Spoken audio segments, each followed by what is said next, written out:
Hi hello ನಮಸ್ಕಾರ friends. ಮುದ್ದು ಸೊಸೆ ಇಂದಿನ ಸಂಚಿಕೆ ಅಂದರೆ 20ನೇ ತಾರೀಕಿಂದು ಇಲ್ಲೇನಾಗುತ್ತೆ, ಮದುವೆ ಎಲ್ಲ ಆಗುತ್ತೆ. ಶಿವರಾಮೇಗೌಡರು ನವ್ಯ ಅಂದರೆ ನನಗೆ ತಂದಿರೋ ದುಡ್ಡು ಮತ್ತು ಕಾರ್ಕೆಲ್ಲ ವಾಪಸ್ ತೊಗೊಂಡೋಗ್ಬಿಟ್ರಿ ಅಂದ್ಬಿಟ್ಟು ನವ್ಯ ಒಡವೆ ಎಲ್ಲ ಬಿಚ್ಕೊಟ್ಬಿಡ್ತಾರೆ ಅವ್ರ ಅಮ್ಮನಿಗೆ. ಎಲ್ಲ ಬಿಚ್ಕೊಟ್ಟಾದ್ಮೇಲೆ ಮಾವ ನಾನು ನಿರ್ಧಾರ ಅಂಕಲ್ ನನ್ನ ನಿರ್ಧಾರ ಸರಿ ಇದೆ ಅಲ್ವಾ ಅಂತ ಹೇಳ್ಬಿಟ್ಟು ನವ್ಯ ಹೇಳ್ತಾಳೆ, ಸರಿ ಕಣವ, ನಾನು ನಿನ್ನನ್ನು ಸಾನೇ ತಪ್ಪಾಗಿ ತಿಳ್ಕೊಬಿಟ್ಟಿದೆ, ನಿನ್ನ ನಿರ್ಧಾರ ಸರಿಗದೆ ಕಣವ, ನಿನ್ನ ನಿರ್ಧಾರಕ್ಕೆಲ್ಲ ನಾನು ಒಪ್ಪಿಗೆ ಐತೆ ಕಣವ ಅಂತ ಅಂದ್ಬಿಟ್ಟು ಶಿವರಾಮೇಗೌಡರು ನವ್ಯಂಗೆ ಹೇಳ್ತಾರೆ. ನವ್ಯ ಥ್ಯಾಂಕ್ಸ್ ಅಂಕಲ್ ಅಂತ ಅಂದ್ಬಿಟ್ಟು ಅಂತಾಳೆ. ಆವಾಗ ಶಿವರಾಮೇಗೌಡರು ನವ್ಯರಪ್ಪ ಹಂಗೆ ಸಂಪತ್ತು ಅವ್ರಿಗೆ, ಸಂಪತ್ತು ನೀನು ಒಂದು ಕೆಲಸ ಮಾಡಪ್ಪ, ನೀನು ನಿನ್ನ ಮಗಳು ಹೇಳ್ದಂಗೆಯ ಇದೆಲ್ಲ ವಾಪಸ್ ಹೋಗ್ಬಿಡಪ್ಪ. ಯಾವತ್ತು ನಿನ್ನ ಮಗಳು ನಿನ್ನ ಮನೆಗೆ ಬಂದು ನನ್ನ ಗಂಡ ಒಳ್ಳೆಯವನಾಗವನೆ ಅಂತ ಅಂದ್ಕೊಂಡಾಗ ನಿನ್ನ ಅಳಿಯ ನಿನ್ನ ಮುತ್ತಮ್ಮ ಅಂತ ಅನಿಸ್ತಾನಲ್ಲ, ಆವತ್ತು ನೀನೇನೇ ನಿನ್ನ ಅಳಿಯಂಗೆ ಕೊಡ್ಬೇಕು ಅವತ್ತೆಲ್ಲ ಕೊಡಪ್ಪ. ಅಲ್ಲಿ ಗಂಟೆ ಯಾವುದು ಬೇಡ ಕಣಪ್ಪ, ಸಂಪತ್ತು ಎಲ್ಲ ಹೋಗ್ಬಿಡಪ್ಪ ಅಂತ ಅಂದ್ಬಿಟ್ಟು ಶಿವರಾಮೇಗೌಡರು ಸಂಪತ್ತು ಅವ್ರಿಗೆ ಹೇಳ್ತಾರೆ. ಸಂಪತ್ತು ಅವರು ಅದು ಗೌಡ್ರೆ, ಇಲ್ಲ ಕಣಪ್ಪ, ನಿನ್ನ ಮಗಳ ನಿರ್ಧಾರನೇ ನಮ್ಮ ನಿರ್ಧಾರ, ನಿಮ್ಮ ಮಗಳ ನಿರ್ಧಾರಕ್ಕೆ ನಮಗೆಲ್ಲ ಒಪ್ಪಿಗೆ ಐತೆ ಕಣಪ್ಪ ಅಂತ ಅಂದ್ಬಿಟ್ಟು ಸಂಪತ್ತು ಅವ್ರಿಗೆ ಶಿವರಾಮೇಗೌಡರು ಹೇಳ್ತಾರೆ. ಸಂಪತ್ತು ಅವರು, ಸರಿ ಗೌಡ್ರೆ ನಾವಿನ್ನು ಬರ್ತೀವಿ ಅಂತ ಹೇಳ್ಬಿಟ್ಟು ಅಲ್ಲಿಂದ ಹೊರಡ್ತಾರೆ. ಶಾಂತಮ್ಮ ಅದೆಲ್ಲ ತೊಗೊಳ್ಳಿ ಅಂತ ಹೇಳ್ಬಿಟ್ಟು ದುಡ್ಡು, ಕಾರ್ಕಿ ಮತ್ತು ಒಡವೆ ಏನೇನು ಕೊಟ್ಟಿರ್ತಾರಲ್ಲ, ನವ್ಯ ಬಿಚ್ಕೊಡ್ತಾಳಲ್ಲ ಎಲ್ಲ ತೊಗೊಂಡು ಅಲ್ಲಿಂದ ಹೊರಡ್ತಾರೆ. ಸರಿ ಹೋಗಿ ಬನ್ನಿ ಅಂತಂದ್ಬಿಟ್ಟು ಶಿವರಾಮೇಗೌಡರು ಹೇಳ್ತಾರೆ.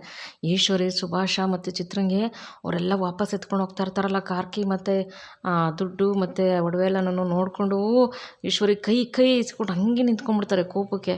ಆಮೇಲೆ ಸರಿ ಅಂದ್ಬಿಟ್ಟು ಅವರೆಲ್ಲ ಹೊರಟಾದ್ಮೇಲೆ ಶಿವರಾಮೇಗೌಡರು, ಅಮ್ಮಮ್ಮ, ಮೋಹನ ಅಲ್ಲೇ ಕೂತ್ಕೊಂಡು ಯೋಚನೆ ಮಾಡ್ತಿರ್ತಾರೆ. ಶಿವರಾಮೇಗೌಡರು ಮನ್ಸಿಗೆ ತಾನೇ ಬೇಜಾರಾಗ್ಬಿಟ್ಟಿರ್ತೈತೆ. ಶಿವರಾಮೇಗೌಡರು ಮನಸ್ಸಲ್ಲೇ ಯೋಚನೆ ಮಾಡ್ತಿರ್ತಾರೆ. ದೊಡ್ಡಪ್ಪ, ನನಗೆ ನಿಮ್ಮ ಜೀವ ಸಾನೇ ಮುಖ್ಯ ದೊಡ್ಡಪ್ಪ, ನೀವು ನಾನು ಯಾವ್ರು ಇದ್ದಂಗೆ ನಿಮಗೋಸ್ಕರ ನಾನು ಏನು ಬೇಕಾದ್ರೂ ಮಾಡ್ತೀನಿ ದೊಡ್ಡಪ್ಪ, ಈ ನಿಮಗೋಸ್ಕರ ಈ ಮತ್ತೊಂದಿದ್ದು ನನಗೆ ಕಷ್ಟವೇ, ನಂಗೆ ನೀವು ಮುಖ್ಯ ದೊಡ್ಡಪ್ಪ ಅಂತ ಸುಭಾಷ ಸುಳ್ಳು ಹೇಳ್ತಾನಲ್ಲ, ಅದನ್ನೆಲ್ಲ ನೆನೆಸ್ಕೊಂಡು ಸಾನೇ ಮನ್ಸಿಗೆ ನೋವು ಮಾಡ್ಕೊಂಡು ಕಣ್ಣಲ್ಲಿ ನೀರು ಹಾಕೊಂಡು ಶಿವರಾಮೇಗೌಡರು ಕೂತಿರ್ತಾರೆ. ಅಮ್ಮಮ್ಮ ಮತ್ತು ಮೋಹನಿಗೆ ತುಂಬಾ ಬೇಜಾರಾಗ್ತದೆ ಶಿವರಾಮೇಗೌಡರು ಹಿಂಗೆ ಕೂತಿದ್ದಾಗ ನೋಡಿಬಿಟ್ಟು. ಅವಾಗ ಶಿವರಾಮೇಗೌಡರು, ಸುಭಾಷ ಮಾತಾಡಿದ್ದು ಮತ್ತು ವಿದ್ಯಾ ₹1,00,00,000 ಚೆಕ್ ಕೊಟ್ಟಿರ್ತಾರಲ್ಲ ವಿದ್ಯಂಗೆ, ಮಾವ ನನಗೆ ಈ ದುಡ್ಡೆಲ್ಲ ಮುಖ್ಯ ಅಲ್ಲ ಮಾವ, ನನಗೆ ನಿಮ್ಮ ಪ್ರೀತಿ ಮುಖ್ಯ, ನಿಮ್ಮ ಜೀವ ಮುಖ್ಯ, ನನ್ನನ್ನು ಈ ಮನೆ ಸೊಸೆಯಾಗಿ ಮಾಡ್ಕೊಂಡಿರ್ಬೇಕಾದ್ರೆ ನನಗೆ ನಿಮ್ಮ ಜೀವಕ್ಕಿಂತ ನನಗೆ ಇದು $1,00,00,000 ದೊಡ್ಡದಲ್ಲ ಮಾವ, ನನಗೆ ನೀವು ಮುಖ್ಯ ಮಾವ ಅಂತ ಹೇಳ್ಬಿಟ್ಟು ಆ ಚೆಕ್ ವಾಪಸ್ ಕೊಡೋಕೆ ಹೋಗ್ತಾಳಲ್ಲ, ಅದನ್ನು ನೆನೆಸ್ಕೊಂಡು ಕಣ್ಣಲ್ಲಿ ನೀರು ಹಾಕೊಂಡು ಕೂತಿರ್ತಾರೆ. ಅದೇ ಸಮಯಕ್ಕೆ ವಿದ್ಯಾ ಮತ್ತು ಭದ್ರ ಅಲ್ಲಿಗೆ ಬರ್ತಾರೆ. ಶಿವರಾಮೇಗೌಡರು ವಿದ್ಯೆನ ಮುಖನೇ ನೋಡ್ತಿರ್ತಾರೆ. ನಂಗೆ ನೀವು ಮುಖ್ಯ ಮಾವ, ನಮ್ಗೆ ನಿಮ್ಮ ಪ್ರೀತಿ ಮುಖ್ಯ, ನಿಮ್ಮ ಜೀವನ ನಂಗೆ ತುಂಬಾ ಮುಖ್ಯ ಅಂತ ವಿದ್ಯೆ ಮತ್ತೆ ಹೇಳಿದ್ನೆಲ್ಲ ಶಿವರಾಮೇಗೌಡರು ನೋಡ್ಕೊಂಡು ಕಣ್ಣಲ್ಲಿ ನೀರು ಹಾಕ್ತಾ ಇರ್ತಾರೆ. ವಿದ್ಯೆನ ಮುಖನೇ ನೋಡ್ತಾ ಇರ್ತಾರೆ. ಆಗ ವಿದ್ಯಾ ಬಂದ್ಬಿಟ್ಟು, ಮಾವ ಯಾಕೆ ಹಂಗೆ ನೋಡ್ತಾ ಇದ್ದೀರಿ ಅಂತ ಅಂದ್ಬಿಟ್ಟು ಕೇಳ್ತಾಳೆ. ಏನಿಲ್ಲ ಕಣವ, ನಿನ್ನ ಬಗ್ಗೆ ನಂಗೆ ಸ್ಯಾನೆ ಹೆಮ್ಮೆ ಅನಿಸ್ತದೆ ಕಣವ ಅಂದಾಗ. ಮಾವ ಅಂತಂದಾಗ, ಹೌದು ಕಣವ, ನೀನು ಪಿರುತಿಯಿಂದ ರಕ್ತ ಸಂಬಂಧದಿಂದ ಗೆಲ್ಲಿಲ್ಲ ಕಣವ, ಪಿರುತಿಯಿಂದ ಎಲ್ಲರೂ ನೋಡ್ಬಿಟ್ಟೆ, ರಕ್ತ ಸಂಬಂಧದಿಂದ ನೋಡಲಿಲ್ಲ. ನೀನು ನಿನ್ನ ಜೀವದ ಹಂಗೇ ತೊರೆದು ನನಗೋಸ್ಕರ ಹೋಗಿ ಮೊತ್ತಕ್ಕೆ ಬಂದು ನನಗೆ ಇವತ್ತು ಜೀವದಾನ ಮಾಡಿದ್ಯಾ ಕಣವ. ನಾವು ಈ ಶಿವರಾಮೇಗೌಡ ತನ್ನ ಜೀವಗಂಟ ಈ ಋಣ ಮರೆಯೋಕ್ಕಿಲ್ಲ ಕಣವ ಅಂತಂದ್ಬಿಟ್ಟು ಹೇಳ್ತಾರೆ. ಇವಾಗ ವಿದ್ಯಾ, ಮಾವಯ್ಯ ಋಣ ಅಂತೆಲ್ಲ ಮಾತಾಡಬೇಡಿ ಮಾವಯ್ಯ, ನಾನು ಈ ಅಟ್ಟಿ ಸೊಸೆ, ಈ ಅಟ್ಟಿಯವರೆಲ್ಲ ನನ್ನವರು ಮಾವಯ್ಯ, ನನ್ನ ಕರ್ತವ್ಯ ನಾನು ಮಾಡಿದ್ದೀನಿ ಆಟಯ್ಯ, ಅದನ್ನು ಬಿಟ್ಟು ಬೇರೆ ಏನೂ ಇಲ್ಲ ಮಾವಯ್ಯ, ನೀವು ಈ ಥರ ದೊಡ್ಡ ಮಾತೆಲ್ಲ ಆಡಬೇಡಿ ಮಾವಯ್ಯ, ನನಗೊಂಥರ ಮುಜುಗರ ಆಯ್ತೈತೆ ಅಂತ ವಿದ್ಯಾ ಅಂತಾಳೆ. ಶಿವರಾಮೇಗೌಡರು, ಅವ್ವ ಮಾತಾಡಿದ್ರೆ ನಿನಗೆ ಮುಜುಗರ ಆಯ್ತದೆ, ಮಾತಾಡಲಿಲ್ಲ ಅಂದರೆ ನನಗೆ ಮುಜುಗರ ಆಯ್ತದೆ ಕಣವ, ನಾನು ಮಾತಾಡಲೇಬೇಕಲ್ವೇನವ್ವ, ಆಯಿತು ಬಿಡವ, ಆದರೆ ನೀನು ಧೈರ್ಯ ಮೆಚ್ಚಲೇಬೇಕು ಕಣವ, ಈ ಒಟ್ಟಿಗೆ ನೀನು ಸೊಸೆಯಾಗಿ ಬಂದಿಲ್ಲ ಕಣವ, ಧೈರ್ಯ ಲಕ್ಷ್ಮಿಯಾಗಿ ಬಂದಿದ್ಯಾ, ಧೈರ್ಯ ಲಕ್ಷ್ಮಿ ನಮ್ಮ ಮನೆಗೆ ನೀನು ಅಂತಂದ್ಬಿಟ್ಟು ಶಿವರಾಮೇಗೌಡರು ಹೇಳ್ತಾರೆ. ಅವಾಗ ಅಮ್ಮಮ್ಮ ಮತ್ತು ಮೋಹನೆಲ್ಲ ತುಂಬ ಖುಷಿ ಪಡ್ತಾರೆ. ಭದ್ರ ಕೂಡ ವಿದ್ಯೆನ ಮುಖ ನೋಡ್ಕೊಂಡು ಖುಷಿ ಪಡ್ತಾರೆ. ಅವಾಗ ಶಿವರಾಮೇಗೌಡರು, ಅಲ್ಲ ಕಣವ, ತಾನು ಮಾಡಿದ್ದನ್ನ ನಾನೇ ಮಾಡಿದೆ ಅಂತ ಹೆಸರು ತಗೊಳ್ಳೋರ ಮುಂದೆ ನೀನು ಮಾಡಿದರೂ ಕೂಡ ನಾನು ಮಾಡಿದೆ ಅಂತ ತೋರಿಸ್ಕೊಡ್ಲಿಲ್ವಲ್ಲವ, ಇವತ್ತು ನೀನು ನಿನ್ನ ಗಂಡ ಮಾಡಿರೋದಕ್ಕೆ ನಿಜವಾಗ್ಲೂ ನಾವೆಲ್ಲ ಋಣಿಯಾಗಿರ್ಬೇಕು ಕಣವ.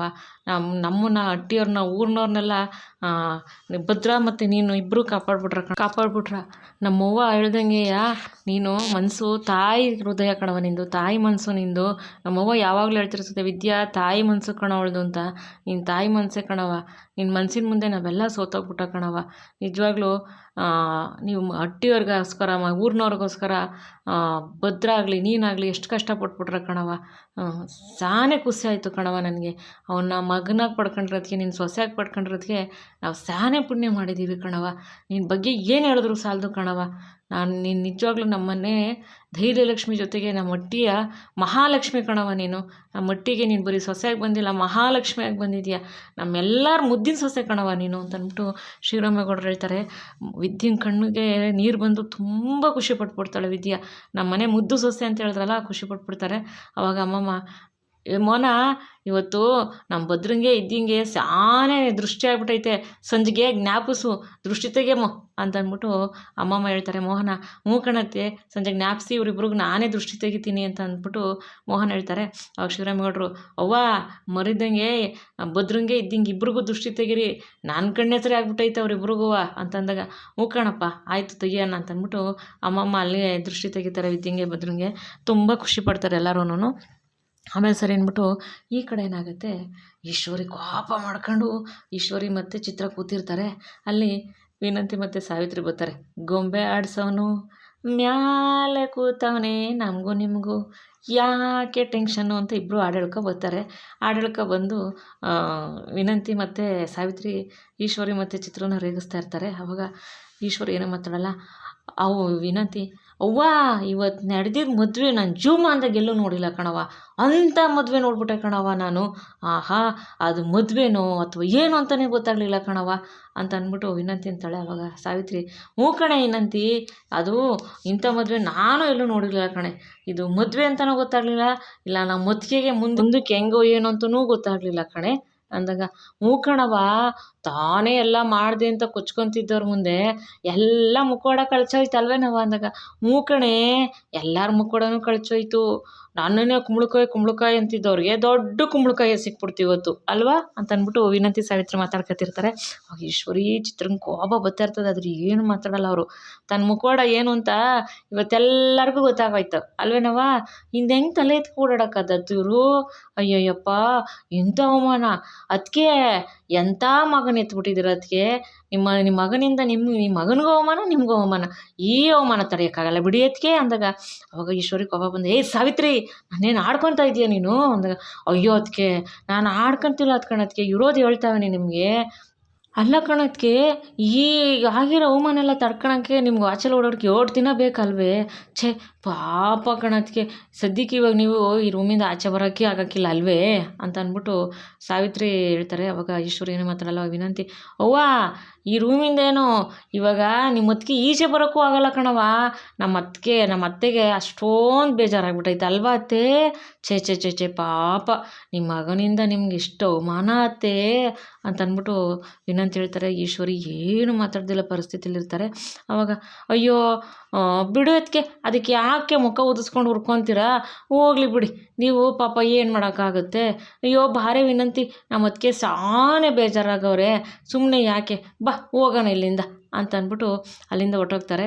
ಮತ್ತು ವಿದ್ಯಾ ಈಶ್ವರಿಗೆ ಅಂದಿರ್ತಾಳೆ, ಚಿಕ್ಕತ್ತೆ ನಿಮ್ಮ ಮಗ ಇಷ್ಟೆಲ್ಲ ಹಾರಾಡೋಕ್ಕೆ ಕಾರಣ ನೀವೇ ಚಿಕ್ಕತ್ತೆ, ನಿಮ್ಮ ಮಗ ಮಾಡಿದ ತೆಪ್ಪೆಲ್ಲ ನೀವು ಅವ್ನಿಗೇನು ಹೇಳ್ದಂಗೆ ಅವ್ನು ಮಾಡಿದೆ ಸರಿ ಅಂತ ಬಂದ್ರಲ್ಲ, ಅದೇ ಇವತ್ತು ಈ ಥರ ನಿಮ್ಗೆ ಅವಮಾನ ಆಗಿರೋದು, ಇವಾಗಾರು ನೀವು ಎಚ್ಚೆತ್ಕೋಬೇಕು ಚಿಕ್ಕತ್ತೆ, ಇಲ್ಲಾಂದರೆ ನಿಮ್ಮ ಮಗನಿಂದ ನಿಮ್ಗೆ ಮತ್ತೆ ಇದೇ ಅವಮಾನ ಆಯ್ತಾ ಇರ್ತದೆ ಅಂತ ವಿದ್ಯೆ ಹೇಳ್ತಾಳಲ್ಲ, ಅದನ್ನೆಲ್ಲ ಈಶ್ವರಿಗೆ ಜ್ಞಾಪಿಸ್ಕೊಂಡು ಕೂತಿರ್ತಾರೆ. ಇಂಥ ಕೆಲಸ ಆಗೋಯ್ತಲ್ಲ ಛೇ ಅಂತ ಅಂದ್ಬಿಟ್ಟು ಕೈಗೆ ಸಿಕ್ಕೊಂಡು ಕೋಪ ಹಂಗೆ ಕಂಟ್ರೋಲ್ ಮಾಡ್ತಾ ಇರ್ತಾರೆ ಈಶ್ವರಿಯವರು. ಚಿತ್ರನ ಕೂಡ ತುಂಬಾ ಕೋಪ ಆಗುತ್ತೆ. ಸರಿ ಅಂದ್ಬಿಟ್ಟು ಅಲ್ಲಿಂದ ಈಶ್ವರಿ ಮತ್ತು ಚಿತ್ರ ಬೇಜಾರಾಗಿ ಕೂತಿರ್ಬೇಕಾರೆ ಸಾವಿತ್ರಿ ವಿನಂತಿ, ಅಯ್ಯೋ ಬಾ ವಿನಂತಿ ನಾವು ಹೋಗೋಣ ಅಂತ ಇಬ್ಬರು ಹೊರಟ್ಬಿಡ್ತಾರೆ. ಇಲ್ಲಿ ಕಡೆ ಏನಾಗುತ್ತೆ, ಚಂಪಾ ಮತ್ತು ವಿದ್ಯಾ ಸರು 3 ಜನ ಕೂತಿರ್ತಾರೆ. ಚಂಪಂಗೆ ವಿದ್ಯೆ ಇಷ್ಟೆಲ್ಲ ನಡೆದಿರ್ತಾರೆ, ಅದನ್ನು ಹೇಳ್ತಾಳೆ. ಅವಾಗ ಚಂಪಾ, ಅಯ್ಯೋ ಇದ್ಯಾಕ ಇಷ್ಟೆಲ್ಲ ಐತೆ ಅಂದಾಗ, ಹ್ಞೂ ಚಂಪಾ ಇಷ್ಟೆಲ್ಲ ಆಯಿತು ಅಂದಾಗ, ಅಯ್ಯೋ ಇದ್ಯಾಕ ನೋಡ್ದಾ ತಾನು ಮಾಡಿದ್ರಿಂದ ನಾನು ಮಾಡಿದೆ ಅಂತ ಹಿಂಗೆ ಹೇಳ್ಕೊಂಡು ಓಡಾಡ್ತಾರೆ ಅಂತ ಅಂದ್ಬಿಟ್ಟು ಚಂಪಾ ಹೇಳ್ತಾಳೆ. ಹೌದು ಚಂಪಾ, ತಾನು ಮಾಡಿದ ಮುಖವಾಡ ಬಯಲಾಗಲೇಬೇಕು ಇವತ್ತಲ್ಲ ನಾಳೆ, ಸತ್ಯ ಯಾವತ್ತಿದ್ರೂ ಹೊರಗಡೆ ಬಂದೇ ಬರ್ತದೆ ಚಂಪಾ. ಸುಳ್ಳಿನ ಮುಖವಾಡ ಹಾಕಿರೋರಿಗೆ ಸತ್ಯದ ಗಾಳಿ ಬೀಸಿದ ತಕ್ಷಣ ಸುಳ್ಳಿನ ಮುಖವಾಡ ಕಿತ್ಕೊಂಡು ಹೋಗುತ್ತೆ ಚಂಪಾ, ಅದು ಗೊತ್ತಿಲ್ವ ನಿನಗೆ, ಯಾವತ್ತಿದ್ರೂ ಸತ್ಯಕ್ಕೆ ಜಯ ಇರೋದು ಅಂತ ಅಂದ್ಬಿಟ್ಟು ವಿದ್ಯಾ ಅಂತಾಳೆ. ಅದು ಸರಿ ವಿದ್ಯಾಕ್ಕ, ನೀನು ಹೇಳಿದ್ದು ಸರಿಯೇ, ಸತ್ಯದ ಮುಂದೆ ಸುಳ್ಳಿನ ಮುಖವಾಡ ಎಷ್ಟು ದಿವಸ ನಡೀತೈತಲ್ವೇ ಅಂದಾಗ, ಹ್ಞೂ ಚಂಪಾ ಅಂತ ಅಂದ್ಬಿಟ್ಟು ವಿದ್ಯೆ ಹೇಳ್ತಾಳೆ. ಆದಮೇಲೆ, ಅಕ್ಕ ಅವ್ರು ಹೆಂಗೆ ತುಂಬ ಸ್ಟ್ರಾಂಗಾ ಅಂತ ಅಂದ್ಬಿಟ್ಟು ಚಂಪಾ ಕೇಳ್ತಾಳೆ ನವೀನ್ ಬಗ್ಗೆ.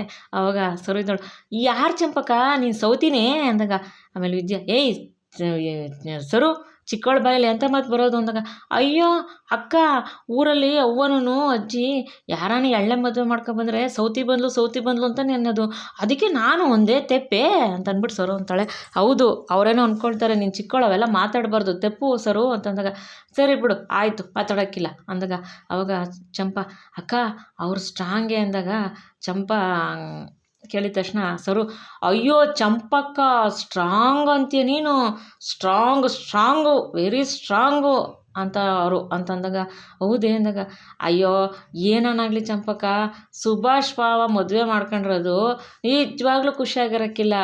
ಈ ಸುಭಾಷ್ ಭಾವಂಗೆ ಈ ಮದುವೆಯಿಂದ ನೆಮ್ಮದಿ ಅಂತೂ ಇಲ್ಲ, ಜೀವನ ಪೂರ್ತಿ ಕಷ್ಟನೇಯ, ಹಂಗೆ ಆಗೋದು ನೋಡು ಚಂಪಕ್ಕ ಅಂತಂದ್ಬಿಟ್ಟು ಸರು ಅಂತಾಳೆ. ಹೌದಾ ಅಂದಾಗ, ಅಯ್ಯಪ್ಪ ಆ ಅಕ್ಕ ಹಿಂಗೆ ಮಾತಾಡ್ತು ಗೊತ್ತಾ ಅಂತಂದ್ಬಿಟ್ಟು ಸರು ಅಂದಾಗ, ಹೌದಾ ವಿದ್ಯಕ್ಕ ಅಂದಾಗ, ಹೌದು ಚಂಪಾ, ಇವಾಗ ಅವ್ನು ಮಾಡಿರೋ ತೆಪ್ಪು ಅವನಿಗೆ ಗೊತ್ತಾಗ್ತದೆ ಏನು ಮಾಡೋದು ಅಂತ ಹೇಳ್ಬಿಟ್ಟು, ಈಗಾರು ಅವ್ನು ತಿದ್ಕೊ ಹೋದ್ರೆ ಸರೋಯ್ತದೆ, ಇನ್ನು ಮುಂದಕ್ಕಾರು ಅವ್ನು ತಿದ್ಕೊಂಡು ಒಳ್ಳೆಯವನಾಗಲಿಲ್ಲ ಅಂದರೆ ಆವಾಗ ಗೊತ್ತಾಯ್ತದೆ ಏನು ಅಂತ ಹೇಳ್ಬಿಟ್ಟು ಅಂತಂದ್ಬಿಟ್ಟು ವಿದ್ಯಾ ಅಂತಾರೆ. ಅವಾಗ ಅದು ಸರಿ ವಿದ್ಯಕ್ಕ, ಆಮೇಲೆ ಇನ್ನೇನಾಯಿತು ಅಂತ ಚಂಪಾ ಕೇಳ್ತಾಳೆ.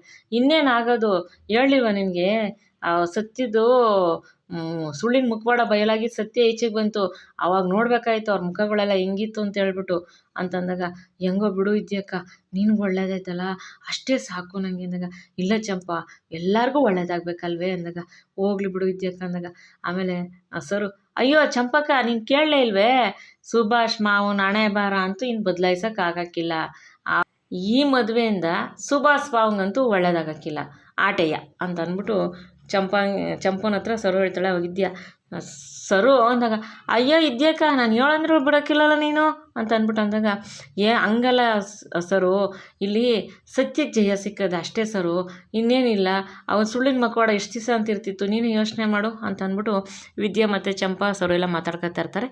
ಆಮೇಲೆ ಇಲ್ಲಿ ಭದ್ರ ಯೋಚನೆ ಮಾಡ್ಕೊಂಡು ನಿಂತಿರ್ತಾರೆ. ಈ ಹಟ್ಟಿಯವರು ನನ್ನವರು, ಪ್ರೀತಿಗೋಸ್ಕರ ನಾನು ಹಟ್ಟಿಯವ್ರನ್ನ ಏನು ಬೇಕಾದ್ರೂ ಕಷ್ಟಪಡ್ತೀನಿ ಅಂತ ಹೇಳ್ಬಿಟ್ಟು ವಿದ್ಯೆ ಹೇಳಿದ್ದೆಲ್ಲ ಜ್ಞಾಪಿಸ್ಕೊಂಡು ನಿಂತಿರ್ತಾರೆ. ಆವಾಗ ಅಲ್ಲಿಗೆ ಅಮ್ಮಮ್ಮ ಬರ್ತಾರೆ. ಅಮ್ಮಮ್ಮ ಬಂದು, ವಾ ಮೊಮ್ಮಗನೇ ಇಲ್ಲಿದೆಯಾ, ಗೆದ್ದುಬಿಟ್ಟೆ ಬಿಡು ಮೊಮ್ಮಗನೇ, ನಿನ್ಗೆ ಯಾವತ್ತಿದ್ರೂ ಗೆಲ್ವೆ ಮೊಮ್ಮಗನೇ, ಗೆದ್ದಿದ್ದು ನೀನೇಯ ಅಂದಾಗ, ಏನು ಹೇಳ್ತಿದ್ಯಮ್ಮಮ್ಮ ಅಂತ ಅಂದ್ಬಿಟ್ಟು ಭದ್ರ ಕೇಳ್ತಾರೆ. ಹಂಗಲ್ಲ ಕಣಪ್ಪ, ಗೆದ್ದಿದ್ದು ನೀನೇಯ, ಆ ಸುಭಾಷನ್ ಮುಖವಾಡ ಬಯಲಾಗಿ ಅವ್ನು ಸುಳ್ಳು ಹೇಳಿದ್ದ, ಅವನು ಮೋಸ ಮಾಡಿದ್ದ ಅಂತ ಗೊತ್ತಾಗಿ ಅವ್ನು ಮುಂದೆ ನಿಂತ್ಕೊಂಡು ಗೆದ್ದಿದ್ದು ನೀನೇಯ, ಸತ್ಯದ್ದು ಮೆರವಣಿಗೆ ಮಾಡಿದ್ದು ನೀನೇನೇ ಕಣಪ್ಪ ಅಂತ ಅಂದ್ಬಿಟ್ಟು ಅಂದಾಗ, ಆವಾಗ ಭದ್ರ ಮುಖ ನೋಡ್ತಿರ್ತಾರೆ. ನೀನೇ ಗೆದ್ದಿದ್ದು, ಎಲ್ಲದರಲ್ಲೂ ನೀನೇ ಗೆದ್ದಿದ್ದು, ಈಗ ನೋಡು, ಈಗ ನಿನ್ನ ಹೆಂಡ್ತಿ ಕಷ್ಟಪಟ್ಟು ತಂದವಳೆ ಅಂತ ನಿನ್ನ ಹೆಂಡ್ತಿ ಪರವಾಗಿ ನಿಂತ್ಕೊಳ್ಳಿಲ್ಲ ನೀನು, ನಮ್ಮ ಅಪ್ಪ ಏನು ಕಾಪಾಡೋಳೆ ಅಂತ ಅವಳ ಪರವಾಗಿ ನಿಂತ್ಕೊಂಡೆ, ನಿನ್ನ ಹೆಂಡ್ತಿ ಬಗ್ಗೆ ನೀನು ನಿಂತ್ಕೊಳ್ಳಿಲ್ಲ ಅಲ್ವಾ. ಅಲ್ಲ ಕಣ್ಲ, ಅವಳು ಹೊಟ್ಟೆಗೆ ಬಟ್ಟೆ ಕಟ್ಕೊಂಡು ಹೇಳಿದ್ಲು ಅನ್ನೋದೇ ಒಂದು ಮಾಡಿದ ತಪ್ಪನ್ನ ಒಂದು ಹಿಡ್ಕೊಂಡು ನಿಂತಿದೆಯಲ್ಲ, ಆದರೆ 16 ಈ ಮನೆಗೆ ಒಳ್ಳೇದು ಮಾಡೋಳಲ್ಲ, ಅದು ನಿನ್ನ ಕಣ್ಣು ಕಾಣಿಸ್ತಿಲ್ವೇನಪ್ಪ ಭದ್ರ, ಈ ಮನೆಗೋಸ್ಕರ ಅವಳು ಎಷ್ಟು ಕಷ್ಟಪಟ್ಟವಳು, ತನ್ನ ಜೀವದ ಹಂಗೆ ತೊರೆದು ಕಾಡ್ಗೋ ಕಷ್ಟಪಟ್ಟವಳಲ್ಲ, ಅದು ಯಾವುದೂ ನೀನು ಕಾಣಿಸ್ಲಿಲ್ವೇನಪ್ಪ. ಈಗಲಾದರೂ ಅವಳ ಪ್ರೀತಿ ಅರ್ಥ ಮಾಡ್ಕೊಳ್ಳೋ ಭದ್ರ, ನೀನು ಅವಳು ಇಬ್ಬರು ಪಿರುತಿ ಮಾಡಿ ತಾನೇ ಮದುವೆ ಆಗಿದ್ದೀರಾ, ಆ ಪಿರುತಿ ಬೆಲೆ ಏನು ಅಂತ ನಿನಗೆ ಗೊತ್ತಿಲ್ವೇನಪ್ಪ, ಆ ಪಿರುತಿನ ನೀನು ಇವಾಗಲೂ ಅರ್ಥ ಮಾಡ್ಕೊಳಕ್ಕಾಗಕ್ಕಿಲ್ವೇನಲ್ಲ, ನೀನು ಈಗಾದ್ರೂ ಇದ್ದೇನೆ ಅರ್ಥ ಮಾಡ್ಕೊಂಡು ಸಂದಾಕಿರಪ್ಪ ಭದ್ರ ಅಂತ ಅಂದ್ಬಿಟ್ಟು ಅಮ್ಮಮ್ಮ ಹೇಳ್ತಾರೆ. ಭದ್ರ ಸುಮ್ಮನೆ ನಿಂತಿರ್ತಾರೆ. ಮಾತಿಗೆ ಮುಂಚೆ ನೀನು ನಮ್ಮ ಅಪ್ಪಯ್ಯ ನನ್ನ ಪ್ರಾಣ, ನಮ್ಮ ಅಪ್ಪಯ್ಯ ನನ್ನ ಜೀವ, ನಮ್ಮ ಅಪ್ಪಯ್ಯ ನನಗದು ಇದು ಅಂತ ಹೇಳ್ತಿಲ್ಲ, ನಿನ್ನ ಅಪ್ಪಯ್ಯನ ಪ್ರಾಣ ಉಳಿಸಿದ್ದು ಇವತ್ತು ಈ ಇದ್ದೇನೆ ಅಲ್ವೇನಪ್ಪ. ಈ ಇದೆಯಾ ತನ್ನ ಜೀವನ ಲೆಕ್ಕಿಸ್ದೆ ಹೋಗಿ ಇವತ್ತು ನಿನ್ನ ಅಪ್ಪಯ್ಯನ ಪ್ರಾಣ ಉಳಿಸಿದ್ಲು. ಅವತ್ತು ನನ್ನ ಮಗ ಆ ರಾಕ್ಷಸಂಬಿ ಕಚ್ಚಿದಾಗ ಒದ್ದಾಡ್ತಿದ್ನಲ್ಲ, ಅವಾಗ ಎತ್ತೋಳು ಅಲ್ಲೇ ಇದ್ದು ಕಟ್ಕೊಂಡೋಳು ಅಲ್ಲೇ ಇದ್ವಿ, ಆದರೆ ನಾವು ಏನೂ ಮಾಡೋಕ್ಕಾಗಲಿಲ್ಲ. ಆದರೆ ಅದೇ ಇದೆಯಾ, ನಾನು ಇದ್ದೀನಿ, ನಾನು ಈ ಮನೆಗೋಸ್ಕರ ಕಷ್ಟಪಡ್ತೀನಿ, ಎಟ್ಟಿಗೋಸ್ಕರ ನಾನು ಇದ್ದೀನಿ ಅಂತ ಹೇಳ್ಬಿಟ್ಟು ತಾನು ನುಗ್ಬಿಟ್ಟು ಕಷ್ಟಪಟ್ಟು ಬಂದು ಎಲ್ಲರಿಗೂ ಒಳ್ಳೇದು ಮಾಡಿದ್ಲು, ಅವ್ರ ಮಾವಯ್ಯನ ಉಳಿಸಿದ್ಲು. ಇವತ್ತು ನಿನ್ನ ಜೀವ ಅಂತಿರೋ ನಿನ್ನ ಅಪ್ಪಯ್ಯ ಇವತ್ತು ಜೀವಂತವಾಗಿ ಅವನೇ ಅಂತಂದರೆ ಅದಕ್ಕೆ ಇದೆಯಾ ಕಣಪ್ಪ ಕಾರಣ, ಅದು ನಿನಗೆ ಕಣ್ಣು ಕಾಣಿಸ್ಲಿಲ್ವೇನಪ್ಪ. ಇವತ್ತು ಅವಳು ಮಾಡವಳೆ ಅಂತ ಅಂದ್ಬಿಟ್ಟು ಇವತ್ತು ನಿನಗೆ ಗೊತ್ತಾಯ್ತಲ್ಲ, ಅವತ್ತು ಅವಳು ನಾನು ಮಾಡಿದೆ, ನಾನು ತಂದೆ ಮದ್ದು ಅಂತ ಏನಾದ್ರು ಹೇಳ್ಕೊಂಡ್ಲ, ತನ್ನ ಬಗ್ಗೆ ತಾನು ಏನಾದ್ರು ಕೊಚ್ಕೊಂಡ್ಲ, ಯಾರೋ ಮಾಡಿದ್ನ ತಾನೇ ತಂದೆ ತಾನೇ ಶೂರ ಅಂತ ಕೊಚ್ಕೊಂಡ್ರಲ್ಲ, ಅವರಲ್ಲಿ ತಾನಿಗೇನು ಗೊತ್ತಿಲ್ದಂಗೆ ಹೋಗಿ ಮುತ್ತಕ್ಕ ಬಂದು ತನ್ನ ಮಾವಯ್ಯನ ಹಟ್ಟಿಯವ್ರನ್ನ ಎಲ್ಲರೂ ಊರಿನವರೆಲ್ಲ ಕಾಪಾಡಿದ್ಲಲ್ಲ, ಇವಳೆಲ್ಲಪ್ಪ ಅವಳು ಇನ್ನೂ ನೀನು ಅರ್ಥ ಮಾಡ್ಕೊಳಕ್ಕಾಗ್ಲಿವೇನಪ್ಪ ಭದ್ರ, ಈಗಾದರೂ ಅರ್ಥ ಮಾಡ್ಕೊಳ್ಳೋ. ವಿದ್ಯೆ ಸಾನೇ ಒಳ್ಳೆವಳು ಕಣೋ, ಅರ್ಥ ಮಾಡ್ಕೊಳಪ್ಪ ಭದ್ರ, ಮುಂದಕ್ಕಾದ್ರೂ ನಿಮ್ಮ ಪ್ರೀತಿ ಸಂದಾಕಿರ್ಲಿ ಕಣೋ, ನಿನ್ನ ಪ್ರೀತಿ ನೀನು ಚೆನ್ನಾಗಿ ನೋಡ್ಕೊಳಪ್ಪ ಅಂತಂದ್ಬಿಟ್ಟು ಅಮ್ಮಮ್ಮ ಹೇಳ್ತಾರೆ. ಭದ್ರ ಪಾಪ ಎಲ್ಲ ಅಮ್ಮಮ್ಮ ಹೇಳಿದ್ನೆಲ್ಲ ಕೇಳಿಸ್ಕೊಂಡು ನಿಂತಿರ್ತಾರೆ. ಅಮ್ಮಮ್ಮಂಗೆ ಏನು ಅಂದರೆ ಭದ್ರ ವಿದ್ಯೆ ಒಂದಾಗಬೇಕು ಅನ್ನೋ ಆಸೆ ಇರುತ್ತಲ್ಲ, ಅದನ್ನು ಹೇಳ್ಕೊತಾರೆ. ಇವತ್ತಿನ ಸಂಚಿಕೆಯಲ್ಲಿ ಮುಗಿಯುತ್ತೆ ಸ್ನೇಹಿತರೆ. ನಾಳೆ ಸಂಚಿಕೆಯಲ್ಲಿ ಭದ್ರ ಹೋಗಿ ವಿದ್ಯೆನ ಹತ್ರ ಅವ್ರು ಮಾತಾಡ್ತಾರೆ ಏನೋ ಅಂತ ಗೊತ್ತಾಗುತ್ತೆ. ಈ ಸಂಚಿಕೆ ನಿಮ್ಗೆ ಇಷ್ಟ ಆಗಿದ್ರೆ ದಯವಿಟ್ಟು ಒಂದು ಲೈಕ್ ಮಾಡಿ, ಶೇರ್ ಮಾಡಿ, ಸಬ್ಸ್ಕ್ರೈಬ್ ಮಾಡ್ಕೊಳ್ಳಿ. ಪ್ಲೀಸ್ ವಿಡಿಯೋ ನೋಡಿ. ಮೊದಲನೇ ಸತಿ ನೋಡೋರು ದಯವಿಟ್ಟು ಸಬ್ಸ್ಕ್ರೈಬ್ ಮಾಡ್ಕೊಂಡು ನೋಡಿ. ನಿಮ್ಮ ಸಬ್ಸ್ಕ್ರಿಪ್ಷನಿಂದ ತುಂಬಾ ಹೆಲ್ಪ್ ಆಗುತ್ತೆ. ನಾನು ಪ್ರತಿ ವಿಡಿಯೋದಲ್ಲೂ ಕೇಳ್ತಾ ಇದ್ದೀನಿ. ಮತ್ತು ತಮ್ಮ ವಿಡಿಯೋ ಇಷ್ಟ ಆಗಿದ್ರೆ ಅನಿಸಿಕೆ ಅಭಿಪ್ರಾಯ ಕಮೆಂಟ್ ಮಾಡಿ ತಿಳಿಸಿ. ನಿಮ್ಮ ಫ್ರೆಂಡ್ಸು ಫ್ಯಾಮಿಲಿಗೆಲ್ಲ ಶೇರ್ ಮಾಡಿ. ಮುಂದಿನ ಸಂಚಿಕೆಯಲ್ಲಿ ಏನಾಗುತ್ತೆ ಅಂತ ತಿಳಿಸ್ಕೊಡ್ತೀನಿ. ವಿಡಿಯೋ ನೋಡಿದ್ದಕ್ಕೆ ಧನ್ಯವಾದಗಳು. Thank you for watching.